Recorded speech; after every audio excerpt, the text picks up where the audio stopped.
Boa noite. Hoje é dia 8 de janeiro e vamos para o nosso devocional da noite. Mas primeiro vamos para a nossa oração. Jesus, Pai querido, que o Senhor esteja presente do começo ao fim da leitura desse devocional. Que o Senhor traga para essa live todas as pessoas que precisam ouvir a sua palavra, que se encontrem em Cantares 1, 2. Espírito Santo, que o Senhor coloque em minha boca qualquer palavra para a explicação desse versículo. Agradeço por estar conosco, Senhor, nessa noite. Amém. Vamos lá. Mais uma vez, trazendo cantares de todos os livros do devocional Manhã e Noite com Spurgeon. Esse foi o que mais se repetiu. Mas vamos com a leitura da Bíblia Spurgeon, da introdução do livro Cantares de Salomão, ou Cântico dos Cânticos, como ele também é conhecido. Circunstância da escrita. Cantares de Salomão é um dos livros mais peculiares e difíceis do Antigo Testamento. O nome de Deus aparece em algumas versões antigas apenas uma vez em todo o livro. No capítulo 8, versículo 6, já Jeová ou Senhor. A versão King James, 1611, não destaca.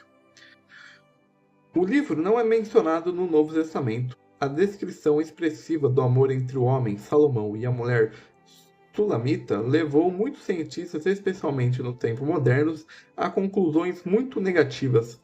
Alguns duvidavam que Salomão seja o autor e que o livro seja uma obra inteira. Até mesmo perguntou se o livro deveria ter um lugar no cânon das Sagradas Escrituras.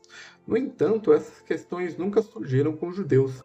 É verdade que a tradição do Talmud diz que Ezequias é o autor do livro, provavelmente porque, durante sua época, muitas tradições antigas do primeiro período de reis vieram a ser homenageadas. Compare 2 Crônicas 30, 26 e Provérbios 25, 1.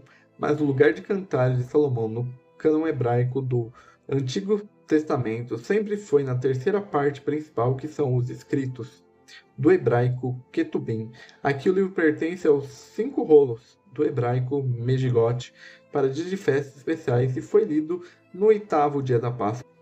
O nome, Cantares de Salomão, é uma comparação absoluta em hebraico e significa tanto quanto a mais bela canção. O primeiro versículo já menciona Salomão como autor. Podemos dizer, ao estilo Salomão, encontramos isso mencionado 7 vezes. E além disso, 3 vezes o título rei. E de acordo com 1 Reis 4, 32 e 33, Salomão escreveu 1005 canções. Ele tinha um profundo conhecimento da natureza. Apenas essa única canção de Salomão foi preservada. A música menciona 22 plantas e 15 nomes de animais. Como Salomão reinou por volta de 970 a 931, a época da escrita deve ser fixada em meados do século X a.C. O Cantar de Salomão tem uma composição uniforme, visto que, ao longo do livro, as seguintes pessoas aparecem repetidamente: o noivo, a noiva, as filhas de Jerusalém. Refrões semelhantes podem ser encontrados no início e no fim de certos parágrafos. A menção séptupla do nome de Salomão também seria um refrão. Objetivo da escrita. Os expositores de Cantares de Salomão têm diversas maneiras de pensar, tanto nos tempos antigos como nos modernos. Alguns acham que o livro está descrevendo o amor do rei Salomão por uma pobre pastorinha. Uma versão dessa opinião diz que a menina já estava prometida a um pastor e permaneceu fiel a ele, apesar da vontade do rei. Outros pensam que o livro é uma coleção de até 30 poemas de amor ou de casamento. Finalmente, há quem pense que a origem se encontra nos hinos do culto babilônico de Tammuz, que é idolatria. A pessoa da Sulamita também suscitou muitas suposições, mas todos desejavam um firme alicerce escriturístico. Com base nas escrituras, podemos concluir que, embora Salomão tivesse 1000 esposas, seu coração não estava satisfeito. Apenas uma simples pastorinha, foi capaz de dar-lhe o amor e a alegria, satisfação que, segundo os pensamentos de Deus, deveriam controlar e dominar a relação entre a mulher e o homem. Isso leva à questão do qual propósito o Espírito Santo estava perseguindo no livro. Lá, novamente, encontramos uma variedade de pensamentos. Os judeus sempre tiveram uma descrição do amor de Jeová por seu povo Israel. Os pais da igreja interpretaram pelo amor de Cristo por sua igreja.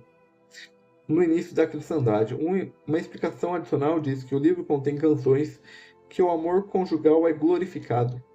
Não considerando a causa externa, o assunto do livro só pode ser relação do remanescente judeu fora de Israel com seu rei, o Messias. É claro que a Assembleia de Deus também é uma noiva, mas ela é a noiva, a esposa do Cordeiro. Entre ela e o noivo existe uma relação firme desde o início. Essa relação baseada na obra de Cristo e na habitação do Espírito Santo. A conclusão externa ocorreria apenas na ceia das bordas do Cordeiro. Em Cantares de Salomão, entretanto, Salomão como um rei é um tipo de Cristo, como verdadeiro rei da paz. O conteúdo mostra precisamente que a noiva ainda não tem uma comunhão firme com o rei, mas anseia por sua comunhão e amor. O livro contém principalmente diálogos entre a noiva e o noivo. Além de outras pessoas, são apresentadas as filhas de Jerusalém, os vigias das cidades, os irmãos e a irmãzinha da noiva. Mas tudo isso desempenha um papel subordinado. Em primeiro lugar, o amor do noivo é descrito e em seguida o amor crescente da noiva, cujo relacionamento com o noivo se torna firme e mais firme até finalmente ela goza plenamente de seu amor. Este desenvolvimento de amor e confiança, bem como a experiência de amadurecimento da noiva, encontra sua expressão nas seguintes palavras da noiva: o meu amado é meu e eu sou dele, e ele apacenta entre os lírios. Eu sou do meu amado, e o meu amado é meu, e ele se alimenta entre os lírios. Eu sou do meu amado, e seu desejo é para mim. Nem é preciso dizer que o livro também contém ensinamentos para o crente de hoje, portanto, também pode ser aplicado de forma prática ao relacionamento pessoal do crente individual com o seu Senhor. Peculiaridades: a linguagem de Cantares de Salomão. Como judeus ortodoxos, encontramos a velha tradição de que homens com menos de 30 anos não deveriam ler Cantares de Salomão. Ao mesmo tempo, os judeus contaram o livro entre os mais sagrados e, portanto, o estimaram muito. Essa atitude também se aplica a nós.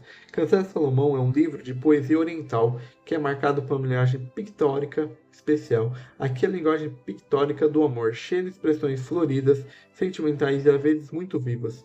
Mas nem um oriental nem um hebreu considera esse livro uma descrição de paixão voluptuosa. Tal julgamento está reservado a uma chamada civilização ocidental cristã que até meados do século XX tornava tabu tudo que era sexual.